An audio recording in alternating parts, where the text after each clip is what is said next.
Hello बच्चों, कैसे हो। स्टोरी टाइम कहानियाँ जो जीना सिखाने में आप सबका स्वागत है।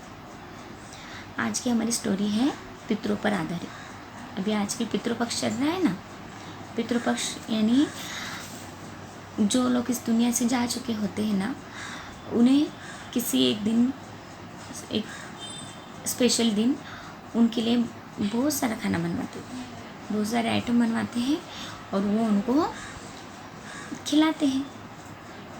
वो लोग तो नहीं होते इस दुनिया में, पर उनको याद करके उनके याद में गरीब लोगों को, जो बड़े बुजुर्ग हैं, उनको मान सम्मान देके खाना खिलाते। तो उसे कहते हैं पितृपक्ष। तो ये जो श्राद्ध महीना चल रहा है ना, श्राद्ध के जो 15 दिन चल रहे हैं ना, तो इसमें ही ये कहानी भी हमारी उस पर डिपेंड है, पितृपक्ष के ऊपर। तो आज की कहानी का नाम है हमारा मरी हुई गाय। क्या नाम है स्टोरी का? मरी हुई गाय। तो क्या हुआ, एक बार रामानंद जी ने कबीर जी से कहा कि हे कबीर, आज श्राद्ध का दिन है। संत कबीर पता है ना आपको, बहुत महान संत थे। उन्होंने बहुत दोहे लिए। उनकी अमृतवाणी, कबीर की संतवाणी आप सुनना, बहुत अच्छी। सुन के उसके भावार्थ समझना, अपने मम्मी पापा को बोलना, वो सुनवाएंगे आपको कि हमें कबीर की संतवाणी सुननी है, और उसका भावार्थ भी समझाएंगे, आपको बहुत अच्छा लगेगा। तो एक बार क्या हुआ, एक बार रामाकंद जी ने संत कबीर जी से कहा कि हे कबीर, आज श्राद्ध का दिन है और पितरों के लिए खीर बनानी। जो लोग अभी नहीं है ना पितरों, उनके दादा दादी जो लोग चले गए हैं इस दुनिया से, तो भी उनको हम आमंत्रित करेंगे और उनको खीर बनाएंगे उनके याद में। तो आज श्राद्ध का दिन है, तो उनके लिए खीर बनानी है। आप जाइए, पितरों की खीर के लिए दूध ले आइए। आप जाइए और पितरों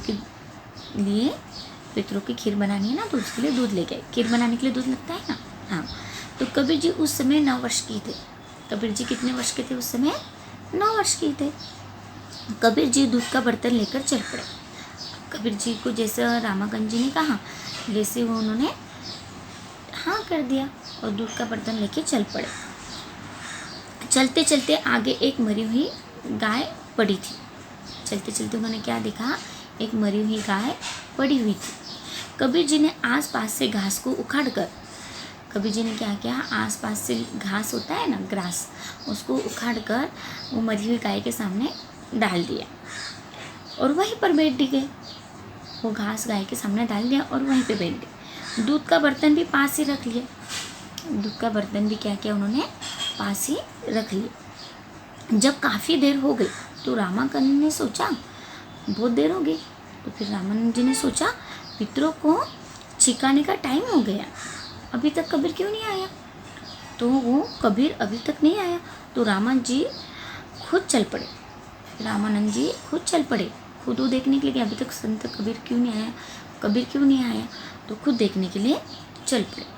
दूध लेने चले जा रहे थे तो आगे देखा कि कबीर जी एक मरी हुई गाय के पास बर्तन रखे बैठे हैं। तो रामानंद जी कुछ जा रहे थे, देख रहे थे, कबीर को भी ढूंढ रहे थे, और उन्होंने सोचा खुद ही दूध ले लूँ। तो देखे तो उन्होंने क्या देखा, कबीर एक मरी हुई गाय के पास बैठे ही थे। रामानंद जी बोले, अरे कबीर, तू दूध लेने नहीं गया? रामानंद जी ने कहा, अरे कबीर, तू दूध लेने नहीं गया? कबीर जी बोले, स्वामी जी, ये गाय पहले घास खाएंगी तभी तो दूध देंगी। रामानंद जी ने उनसे पूछा कबीर से, तो कबीर ने क्या कहा, स्वामी जी, ये गाय दूध जब भी देंगी ना, जब ये घास खाएंगी, तो अभी तक तो इसने घास खाया ही नहीं, तो दूध कहाँ से देंगी। तो रामानंद बोले, अरे गाय तो मरी हुई है, घास किससे खाएंगी। तो रामानंद ने कहा, अरे ये गाय तो मरी हुई, घास किससे खाएंगी।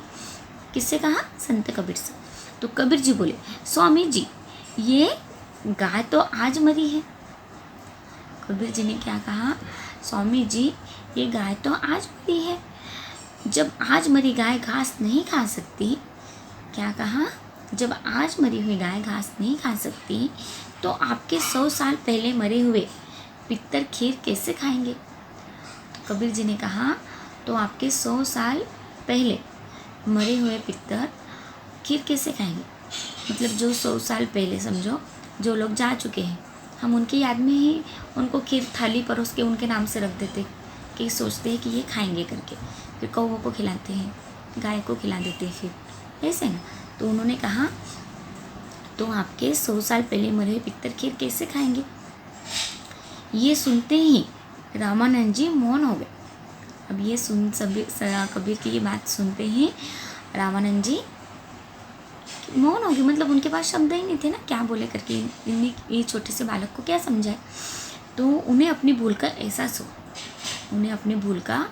हुआ, माटी का एक नाग बना के पूजे लोग लुगाया। अभी देखो कबीर जी का ही दुहाई, माटी का एक नाग बना के, माटी यानी माटी का एक नाग यानी सांप, सर्प, स्नेक, तो मट्टी का ही हम एक स्नेक बनाते, तो माटी का एक नाग बना के पूजे लोग लुगाया। ये लोग पूछते हैं ना, जिंदा नाग जब घर में निकले ले लाठी धमका।